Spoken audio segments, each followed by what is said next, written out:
Alright, we're trying to catch some rain. We got a fire going here.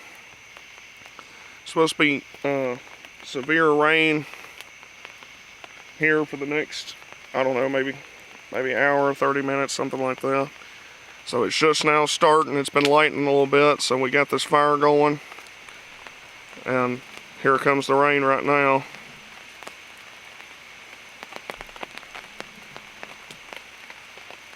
Camera's having trouble focus, so we'll see what happens with that. I might have to leave it focused in on the fire for a minute.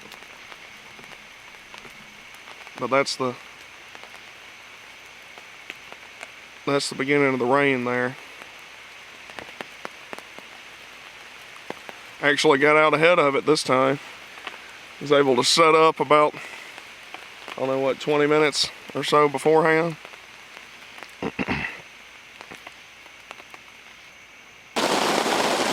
It's picked up raining pretty good now. It put our fire out. Almost put it out anyway. It's really picking up now. Try out our new microphones again, see how they handle the rain noise. Really loud, so.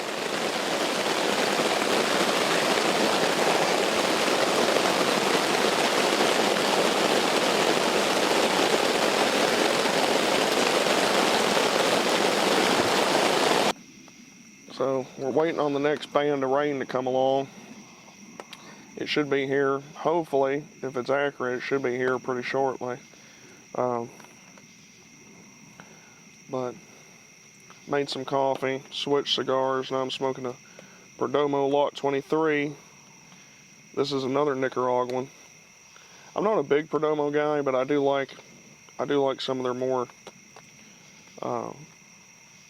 Maduro cigars, and I've always kind of liked the Lot 23, which the normal Lot 23 is pretty mild, which it's only the mild, I think it's one of maybe 5 mild cigars I even like, but this one's a little bit different. This is the Maduro one. We're trying to get it to, what is it that AB outside says, chunting? Chucking down. Chunking down rain, or chunting? I don't think it's going to chunk down. I can't remember which one it is. I think it's chunk. Chunking. Chunking. I thought it was chunting. No, it's chunking. Alright. She says it's chunking. I don't know. Yeah. I don't know. He's got a British accent, you know, so I don't know. I like his videos, and he's always talking about it chunking down rain. So that's what we're looking for. So I haven't got to camp in rain like that in a long time. And as you can see in the last few videos, I've been trying to camp in that kind of rain, not just for video's sake, but because I enjoy it. But I'm just scared of coyotes out here somewhere. yeah, there's some coyote action around these parts, but I haven't seen one in a long time. No. So We haven't ever seen one on our property, but we've heard about them up the road. Yeah, I don't think we've ever seen one on the property. Fire's still going. Was able to stir it back up again. I don't know why we can't get a good thunderstorm going. I don't know.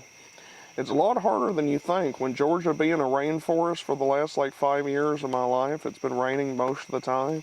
And then when I try to go do something in the rain, it won't rain. This is what we call the Dean curse. Many people don't believe in such things. Alright, the rain's kind of let up just a little bit. I'm having to use this flashlight to light my face up enough for the camera to see it. It's really dark out here because it's so overcast. So I've kind of got this flashlight here below me, so it's kind of got that campfire scary story look going on with my face lit up. So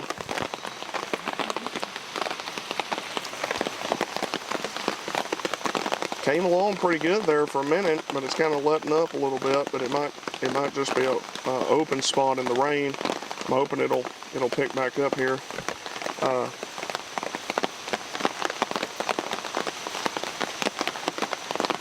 Smoking a Quorum, Havana Quorum.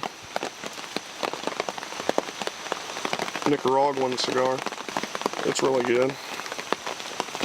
Not cooking anything, just came down here to sit in the rain like lunatics, so.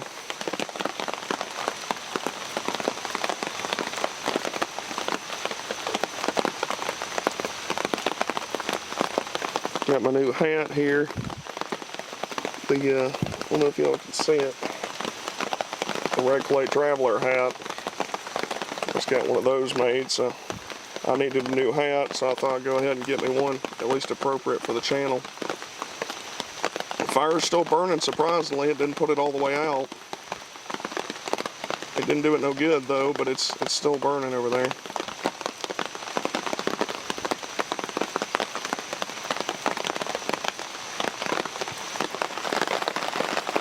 Picking up again a little bit there. It'd be nice if it picked up and actually rain. It never rains when I want it to, but it rains exclusively when I don't. So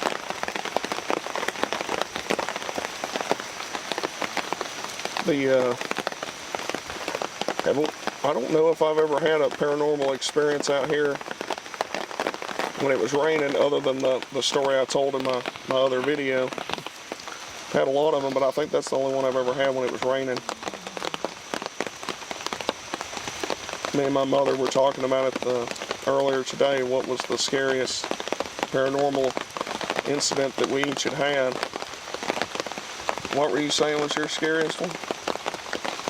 The one where something was running down the stairs in the house, and it was running up the stairs in the basement. Yeah.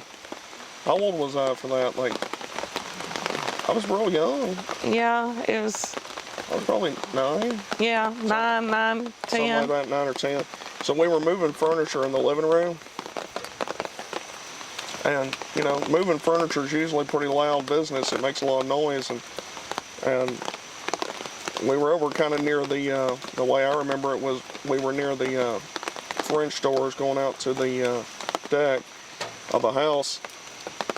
And we were moving that little display cabinet thing, and all of a sudden you heard distinct individual footsteps just coming up the stairs, and it freaked us out so bad that we left, because my father was at work and my brothers were at school or work or something like that. So it was just me being 9 or 10 and my mother there moving furniture around, and there's something running up the stairs. And we're not talking like the sound like a dog running up the stairs. We're talking distinctive individual man-sized footsteps individually come all the way up the stairs. But it stopped at the door. Yeah, it stopped about at the door. So the stairs coming up from the basement, so you've got, it comes up one flight, then you've got a little flat area, then it turns and it goes up another flight, and it sounded like it either stopped at that flat spot or it stopped like right at the door. Yeah. And if you moved towards the door, it stopped while you were moving, and then when you stopped, it started moving again. It was extremely bizarre. That was a really early paranormal experience that we'd had some, but that was really the first. Well, the door knocking. We had door knocking on the front door one time. Yeah, my mother was on the phone with my grandmother, and the sound of the door being beat on was so loud that my grandmother on the other end of the phone She heard it. And my mother gets up and goes to the door, and there's no one there. There's no package. There's nothing. No Jehovah's Witnesses. No nobody, you know. Because, you know, people get knocked on the door all the time. Usually it's the delivery guy, or sometimes it's Jehovah's Witnesses, or it's, you know, whatever. But nobody there. Not enough time for them to have run off the porch. Because, once again, the porch is several sets of stairs, turn, another set of stairs. You can't just run down it. There's no sound of people running down the stairs and disappearing. It's just a loud door beat and then nothing. And then the garage door, when we first moved here, the garage door would just go up and down for no reason. Yeah. And the garage door, we tried to explain that away with somebody had the same frequency for their garage door opener as we did, and that they'd open their garage door and it'd open ours. But the, you know, funny thing is it never happened again, and it happened, I remember it 2 or 3 times it happening, but then it never happened again. So if that was the issue, either they resolved it and it never occurred again, or Or it was Haints, which is what I prefer to think that it was. Or the really scary one here lately is the television coming on in the middle of the night. Yeah, that's an old school one there. We used to have that years ago, and that's kind of started up again where the TV comes on And we've real had late at night, early in the morning, I mean. And then, just blaring. yeah, full volume. So we turn the TV off before, you know, either one of us or whoever's in the house turns it off before they go to sleep. And then when we, you know, it's usually around 2 or 3 a.m. Yeah, it'll So just it's be usually around loud. 2 or 3. And then you'll just hear the TV full volume just blaring downstairs in And the there's living room. been 2 or 3 different TVs. This is Yeah, not the it ain't- same TV. Yeah, it's not the same TV. Completely different remote controllers, different TVs. It happened with an old, you know, the old school big box TV. It happened with it. It happened with a flat screen. It's happened with several different TVs over the years we've lived here, and it also, but always was at full volume. I don't think we'd ever had it where it was just regular volume or No, mute. and nothing had been set or anything. You know, like set Yeah, for there's a nothing time or There's nothing anything. to touch it. There's no timer. You can verify on the TV if there's a timer or not. There's not. So it's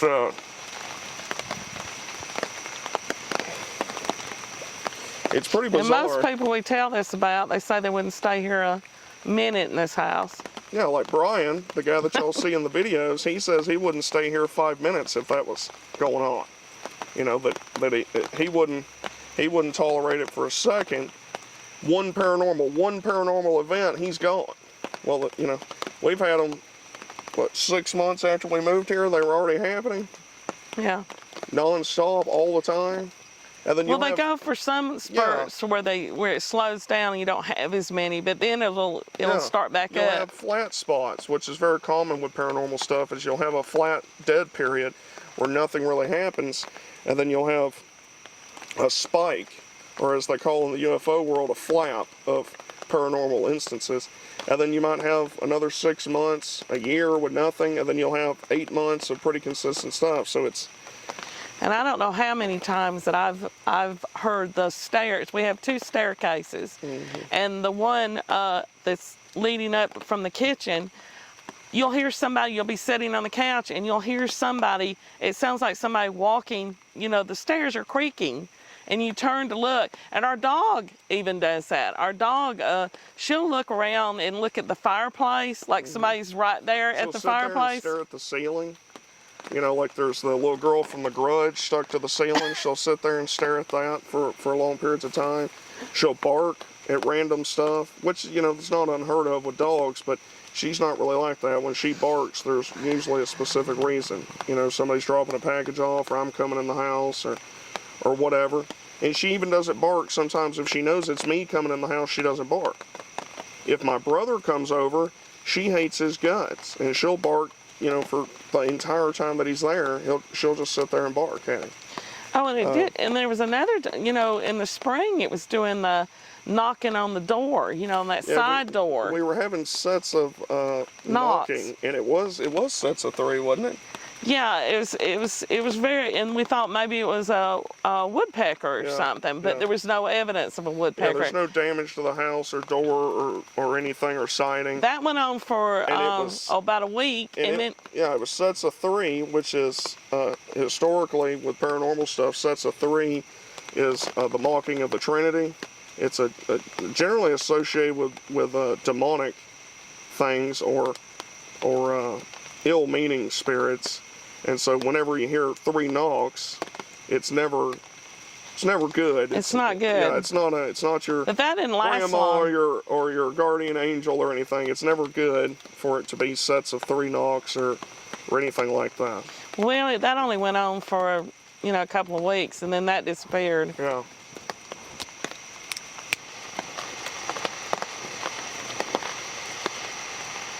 But it's spooky down here.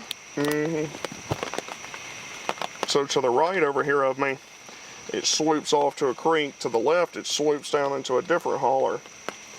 So we're just kind of on this knoll between 2 valleys. And the house is way up the hill directly behind me. And there's a massive murder hornet. Oh, goodness. It just touched my face gently. Oh, great. Did you get it? I don't know. I knocked it down.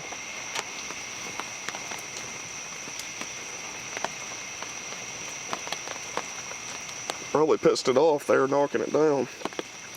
It's one of the ones that's about the size of this cigar right here. See this cigar? Just buzzing, touching you in the head and stuff. Yeah, that's some of the latest paranormal stuff. Some old stories, some new stories. It's kind of an ongoing thing.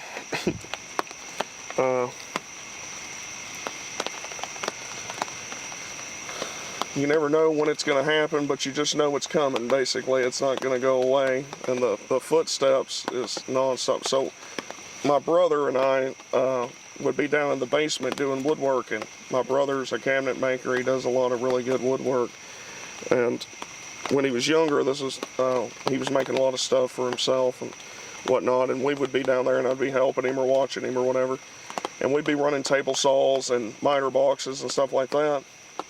You'd hear the door to the house open and close, and you hear footsteps coming in. And I remember one time in distinct that we heard the door open, close, 2 sets of footsteps come in, then you heard voices talking. We thought it was our parents home, so we turned off all the machines. We went upstairs, nobody there. Our parents were still at the grocery store or wherever they were at, and no explanation for that, just wig you out. I remember one a few years ago where I was asleep up in my room. Well, this has been several years ago, and I heard the same scenario. I heard the door open, close. It woke me up. So I woke up, heard people talking in the living room, assumed it was my parents back home, and then I went back to sleep. Well, 3 or 4 hours later, my mother calls me, asked me if she wanted me to. If I wanted anything to eat, if I wanted her to bring me something to eat, basically. And I said, well, I thought you were already home. She said they hadn't been home yet.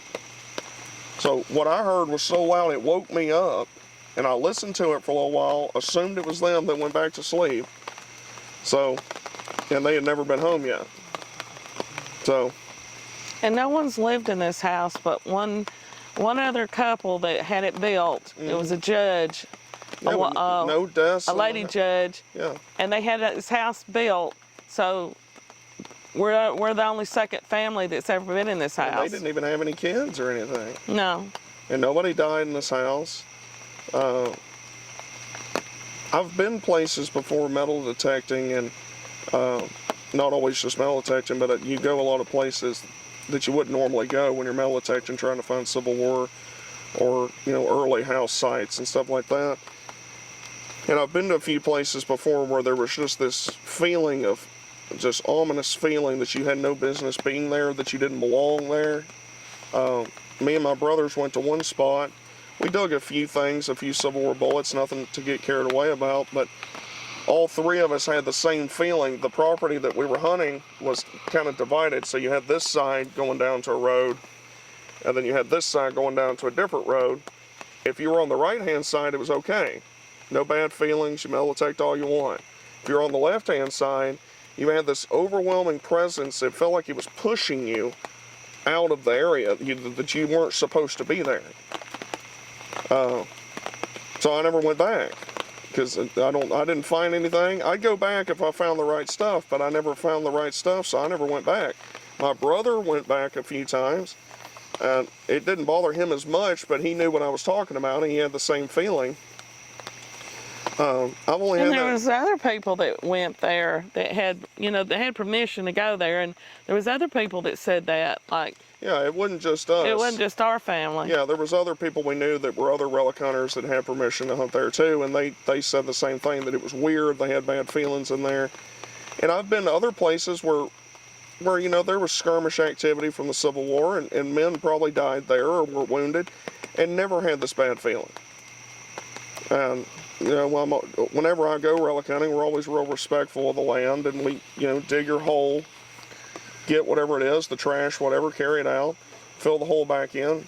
We're not bringing bad vibes, as they say in the modern lingo. We're not bringing bad vibes when we're relic hunting. We do it because we love history.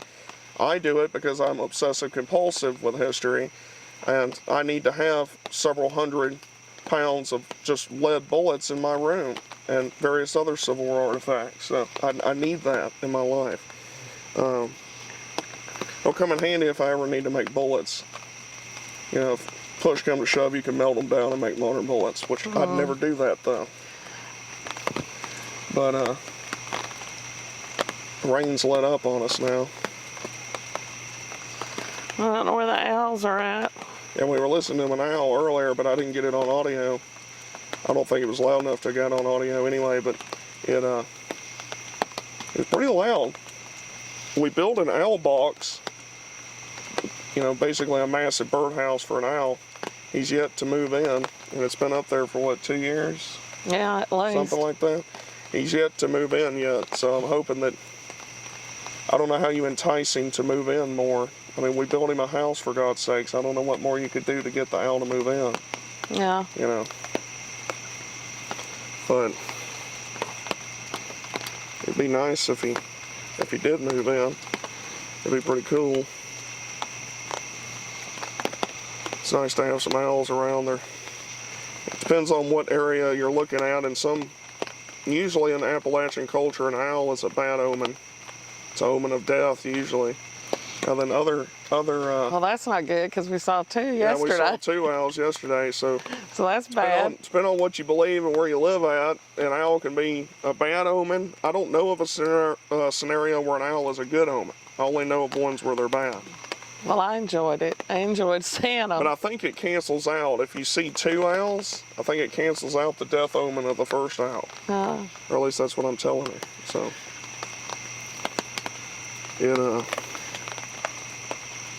I guess it depends on what you're comfortable with. I was wanting to see bears. Yeah, we were hoping to see bears up there. Everybody else we know sees bears all the time. We ain't seen one yet. Not in that area. I've seen them in another area up there. Have you seen one just out on its own here? Up there in that other place, up there at Trey Mountain, we saw one. You saw a bear at Trey Mountain? Yeah, I guess that's an area. You up there where I came? The first time we went I'm not sure if it's called that or not. Somewhere up there, we saw just a one run across the road. These guys posting on the forums and stuff saying they see bears. But the area near Trey Mountain where me and Brian always camp, everything's dead there. Well, there's all the trees are dead. Been up there over and over, and all you see is squirrels. I saw one bird one time fly over. We were excited about that. I think, and Brian seems to tend to agree, that I think it's because Sasquatch is there, because that's where we heard the whoop. And I don't believe in that. Yeah, my mother's what I call a Sasquatch atheist. I don't believe in any of that. She doesn't believe in Sasquatch. I'm not entirely sure she's my mother, but she says she is. Okay. I'm doubtful though. All right. I'm 100% Sasquatch team. We ain't talking like X-Files. I want to believe. I do believe. There's no want involved.